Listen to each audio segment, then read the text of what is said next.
Bapak Ibu dan Saudara semua, puji syukur kembali menyapa jemaat Tuhan lagi.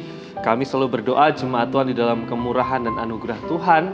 Dalam setiap tantangan kehidupan kita, mari yakini bahwa Tuhan ada dan mengasihi kita.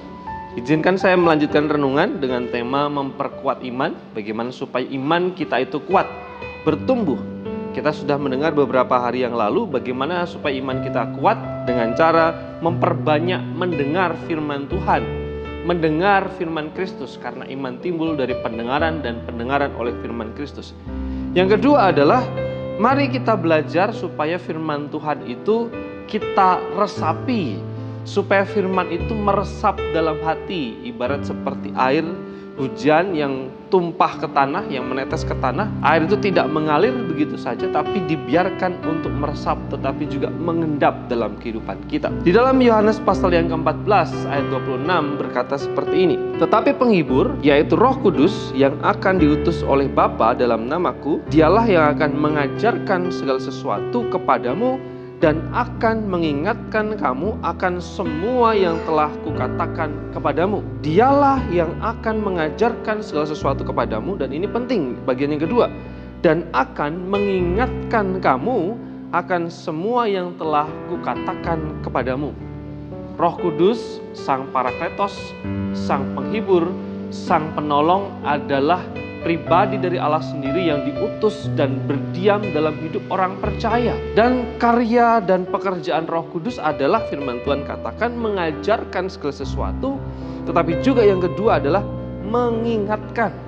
Ini penting. Kalau kita diingatkan berarti kita sudah punya sesuatu di dalam benak dan pikiran kita. Bagaimana kalau Roh Kudus mau mengingatkan sedangkan kita tidak punya sesuatu pun di dalam benak atau pikiran dan hati kita? Kalau Bapak Ibu misalnya diingatkan seseorang akan sesuatu, tentu sebelumnya hal itu mungkin lupa. Sesuatu itu mungkin terlewat dalam pemikiran kita. Sehingga ketika seseorang mengingatkan kita, ingatan itu kembali muncul, dibawa ke permukaan. Karena sudah ada di dalam benak dan hati kita, kemudian diingatkan berarti dibawa ke permukaan lagi. Firman Tuhan mengajarkan bahwa Roh Kudus itu berkarya selain mengajar, tetapi juga mengingatkan akan segala sesuatu yang telah Tuhan katakan kepada kita.